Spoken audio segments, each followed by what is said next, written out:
This is a refractometer. This is a digital refractometer.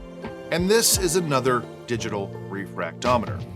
All three of these measure Brix, and Brix is the measurement of sugar in a solution. And today I'm going to share with you how to use these, how not to use these, why you might want one, and why you probably don't even need one. And if you're wondering right now, how do I know whether or not I really need one of these? Well, that's actually easy. If you find yourself in a position where you need a refractometer, that's the sign that it's time to get one. Now back to Brix again. Brix is a measurement of sugar in a solution by weight. 1 degree Brix equals 1 gram of sugar in 100 grams of a solution, and it was named after Adolf Brix. Adolf Brix did not invent the refractometer, but the scale and tables used to determine the amount of sucrose in a solution. And this is important because these tools can measure different things, but they are calibrated, well, these ones in front of me, are calibrated for just one thing, and more on that later. This video is not sponsored, but this one, the iCoffee refractometer, was sent to me for free to test. And the main reason I did not and do not want to work with any brand on any sponsored thing for a refractometer is because that I know quite a bit about refractometers and Brix.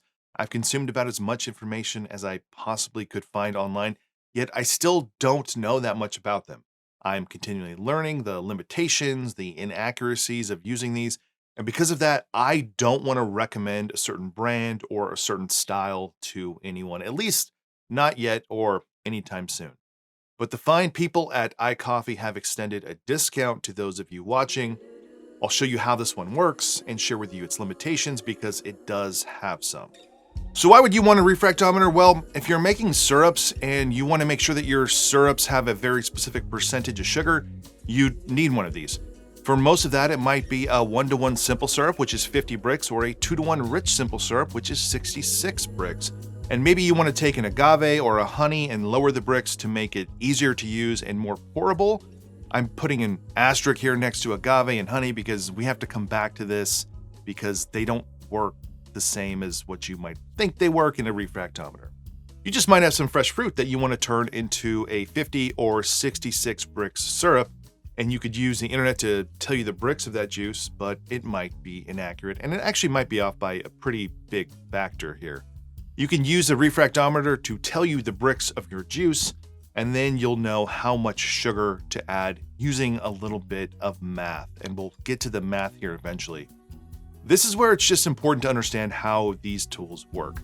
A refractometer measures how much light bends or refracts when it passes through a liquid. Light changes speed when it moves from air into a liquid.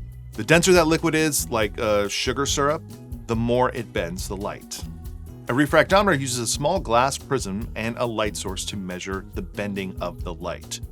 It turns that into a number. In this case, we're talking about Brix, which tells us how much sugar is in the liquid by weight.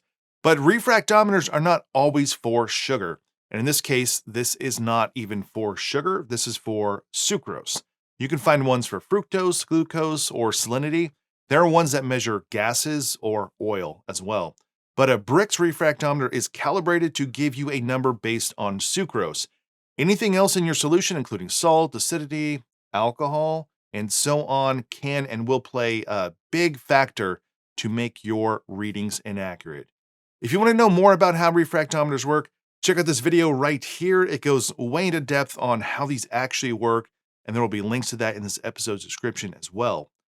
For some of these things, they don't make a huge difference in the readings. If a syrup is made of only sugar and water, expect the reading to be accurate. If there's a little bit of acidity, maybe a little bit of fruit pulp, or a little bit of salt, expect it to be close enough for the purposes of us making cocktails. If it's high in acidity, expect it to be wrong. This is one of my most used ingredients. It's a lime. And if I juice a lime and add it to the refractometer, it'll tell me 8.8 Brix. So that's some sweet lime juice, lots of sugar. But it is incorrect because limes are between 1 and 2% sugar by weight. However, they are high in acidity, and those acids are dissolved in the lime juice just as sugar is. So if sugar or sucrose is bending the light, which corresponds to the scale to give us a number, then why would dissolved acid not also change that reading? This is where you could get in a tricky position because you might take a refractometer reading of lime juice and see that it's, 6, 7, 8, 9 Brix and think, well, if I make a super juice, I should also make it that. And if you did that, you would have probably the world's best tasting super juice because it would be sweet and cut through the acidity, but it would not replicate or match the acidity and the sweetness of lime. So be careful when using a refractometer on juices that are high in acid. These tools are far simpler than we think. And because of the simplicity, you will get errors when measuring anything other than a 100% sucrose solution. So how about booze? Let's use this on some spirits and some liqueurs, and eventually I'll show you how to use this on fruit juices to make syrups. If I take a 40% ABV vodka that we know contains no sugar, that will give me a reading of 13.4 Brix. Does that mean there is sugar in vodka? No. Alcohol also affects how the light bends in a refractometer, giving us a skewed result. Let's try this with a 40% ABV rum that we know contains no sugar, 13.4 Brix. Same as before, it has no sugar, and it's the alcohol that is preventing this from being accurate.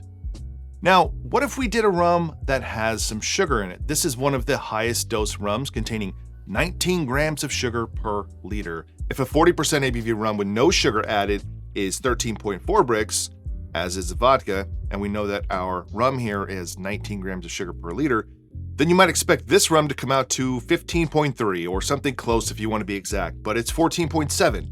Now that is close, but the reason that it's off is also because of how we measure Brix and density. If a rum has 19 grams of sugar per liter, then that means it's 1.9 grams of sugar per 100 milliliters. But Brix is a measurement of grams of sugar in 100 grams of solution. It's weight and weight. 100 milliliters equals 100 grams when you're talking about water. 100 milliliters of a spirit does not equal 100 grams. If I measure out 100 grams of this rum in this graduated cylinder set on a scale, it comes to 107 milliliters. So 107 milliliters equals 100 grams because the alcohol in this makes it less dense than water. It weighs less than water, so you need more of it to get to 100 grams. How about a 151 rum, which is 75.5% alcohol by volume? Well, the Brix on that is 18. And if I weigh it out on a scale, the volume comes to 116 milliliters. Ray and Nephew, which is kind of in the middle at 63% ABV, shows up at 16.4 Brix. Now, if I have not lost you yet, I might do so right now. You might think, well, this is easy. There's just a certain percent that the reading is off. If it was linear, we could just say, hey, these readings are all off by 10% or something. But it doesn't pan out that way. The more alcohol, the more inaccurate your reading is, which is kind of obvious in these results, which is why the 40% ABV rum said 13 Brix when the 151 said 18. But the higher the ABV, the less it's wrong. Each extra 1% alcohol adds less to the apparent Brix than the percent before. So you cannot use these to measure the Brix of liqueurs, cocktails, or spirits.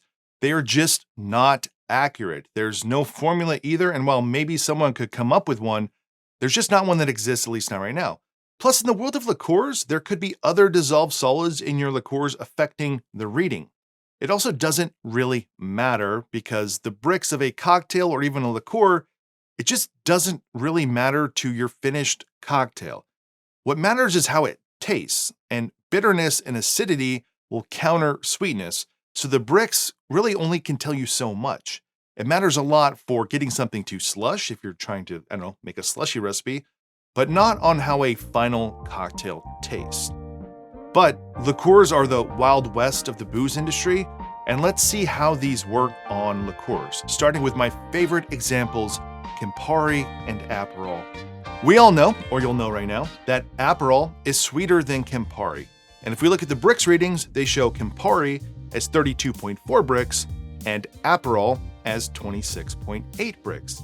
I guess that's a little bit interesting. They have different ABV and potentially different amounts of sugar, but they actually don't. They do have different ABVs, but these each have exactly 250 grams of sugar per liter, and we know this thanks to the country of Finland.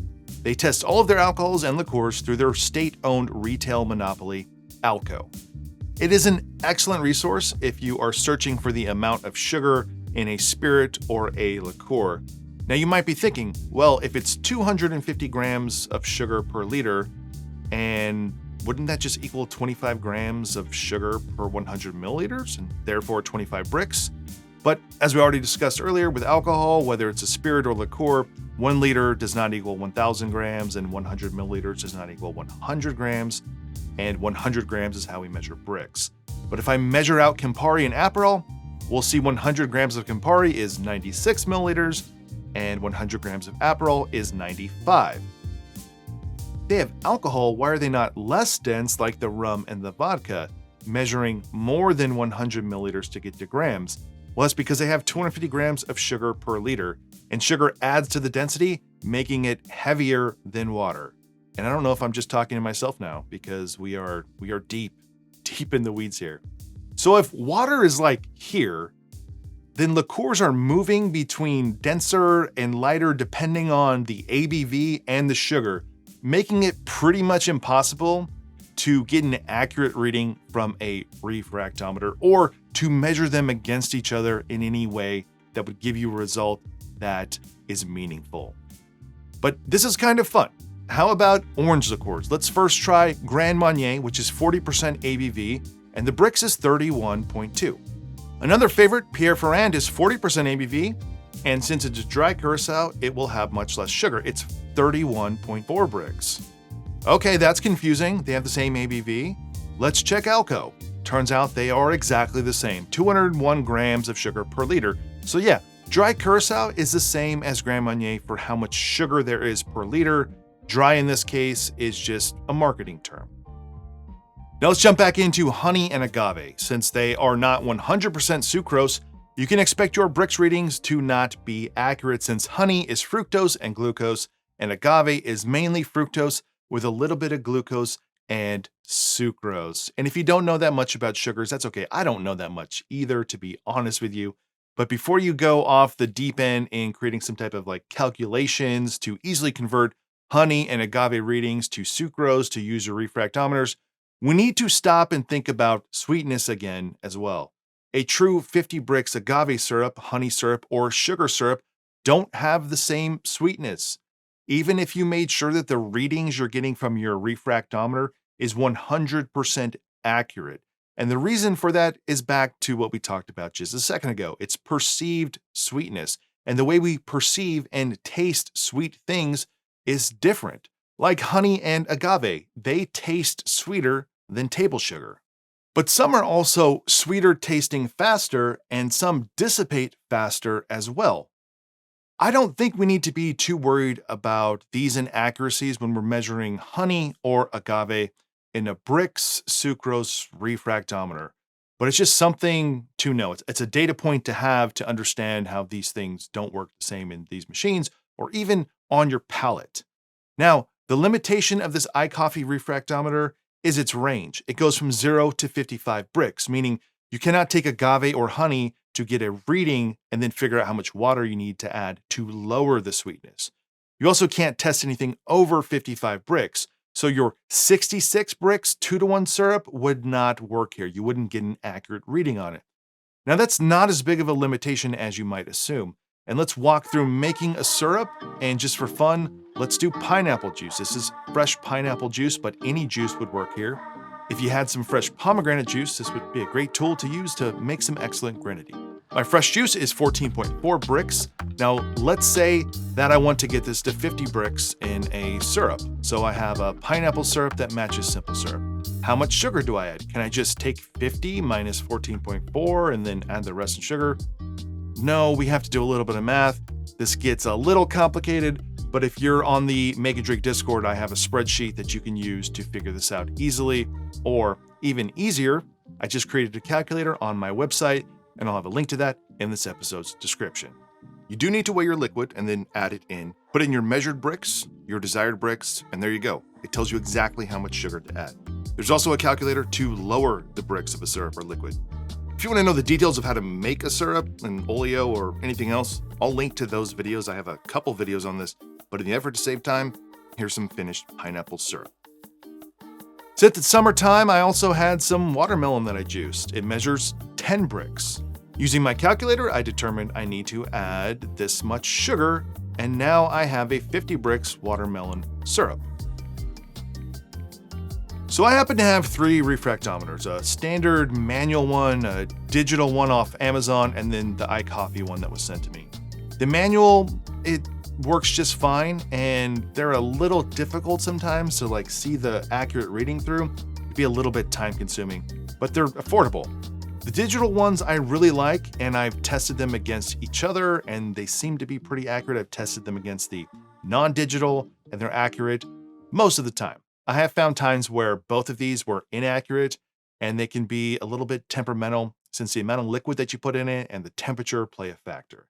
And if you're interested in the iCoffee, you can pick one up with the link below in the episode description. And at the time of me sharing this, you'll get 45% off. I have no idea how long that offer will last, but if you're interested, check that link below. So that was a lot about these devices, and I hope you can see how you can use them and how you can't. They just don't work for spirits, liqueurs, or cocktails. And there is something to be said for, does any of this even matter? I think knowing all of this matters and can be seen as important, but applying it is a totally different story. When it comes to sugar, cocktails should not be made to a specific Brix or even a specific sweetness, but a specific preference. That could be to you, a guest, or the ingredients that you use. Something using Campari might need more sugar to taste as sweet as something that is not using Campari. And something using another liqueur that is not as bitter might need less sugar. High acidity might dictate more sugar than low acidity, and so on. Cocktails are not and should not be built in a spreadsheet, by Brix readings, or using AI, or even just looking at a recipe and saying, that's too sweet, or that's not sweet enough. They should be made by making them and drinking them, and then revising them from there if needed. So, that's it for this one. A lot about how you can, should, and maybe don't even need a refractometer. If you enjoyed this video, please give it a like below. If you want to support this channel more, check out my Patreon page, and otherwise, see you on the next one.